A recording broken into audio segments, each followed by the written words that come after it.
सरस्वती जी और उनकी बहू रश्मि के बीच एक दिन बहस छिड़ जाती है। आखिर किसका काम ज्यादा आसान है, बहू का या सास का? माँ जी,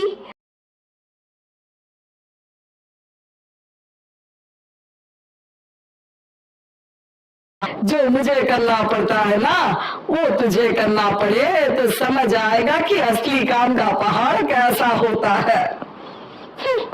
ठेले बराबर वजन भी नहीं है आपके काम में। हर बात पहाड़ों के वजन की कर रही हैं आप। तू ऐसा करती ही क्या है घर में बेटा, ये तो बता मुझे। मैं थोड़ी ना कुछ करती हूँ, सब जादू से हो रहा है इस घर में। अरे एक दिन मेरा काम करोगी तो समझ आएगा। Okay okay shut up. कल से मैं घर के काम करूंगी और तू मेरी जगह हर चीज का हिसाब रखना, ठीक है? ठीक है, ये भी कर लेते हैं। ये सास बहू की डील के बारे में रश्मि के पति अमन को नहीं पता था और न ही अमन के पिताजी सुरेश जी को।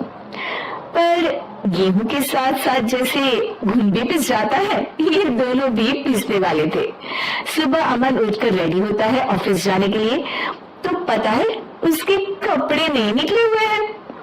अरे रश्मि, तुमने मेरे कपड़े नहीं निकाले?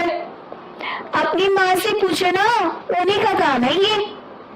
अमन अपनी माँ के पास जाता है। अब मेरे कपड़े आज आप देने वाले हो क्या माँ?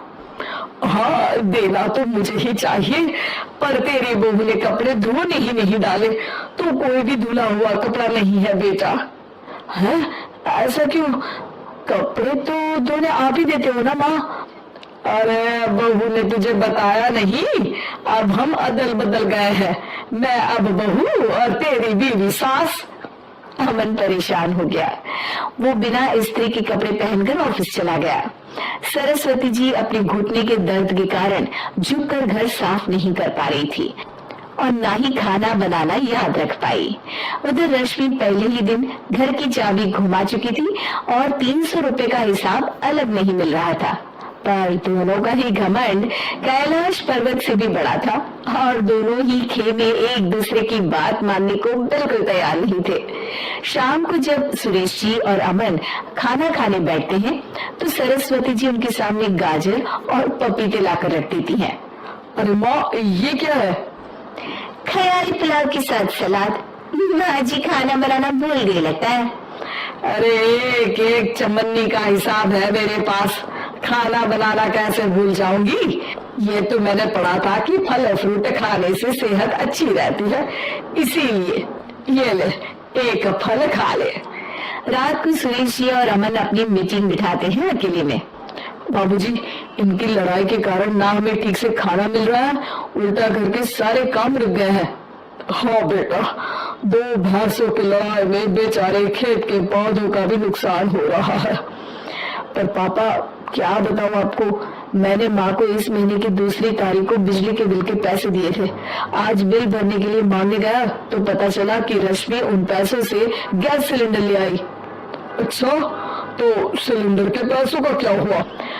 सिलेंडर के तो कोई पैसे नहीं थे बाबूजी, हमारे घर पर गैस की पाइपलाइन लगी है ना। बेटा, इन दोनों का कुछ करना पड़ेगा, नहीं तो अपने घमंड के चक्कर में पूरा घर बर्बाद कर डालेंगे ये दोनों। अमन और सुरेश जी काफी सोच विचार के बाद एक निष्कर्ष पर पहुंचते हैं। रात ही को दोनों अपनी पत्नियों की अलमारी से नई साड़ी निकालते हैं और सुबह जब रश्मि और सरस्वती जी उठते हैं तो देखते हैं कि दोनों पति साड़ी पहनकर चढ़ाव पर सब्जियां काट रहे हैं। अरे ये सब क्या हो रहा है? क्या हो रहा है मतलब? आप दोनों अदल बदल हो सकते हो तो हम क्यों नहीं? अरे क्या मतलब? नहीं नहीं, मेरी भी बचपन से किसी की बहू बनने की इच्छा थी, तो आज से सरस्वती तुम बड़ी बहू, मैं मिडिल बहू और अमन छोटी बहू। अरे लेकिन सब घर पर बैठ जाएंगे तो कमाएगा कौन?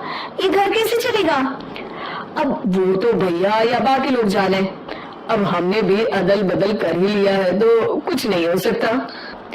रश्मि और सरस्वती जी को समझ में आ जाता है कि उन दोनों की आपस की डील की वजह से इन दोनों को बहुत तकलीफ हो रही है और उनके ईगो ने दूसरों को कितनी यातनाएं दी है। असल में माँ जी आप सही थी, सास बनना बहुत मुश्किल है। अरे हाँ बेटा,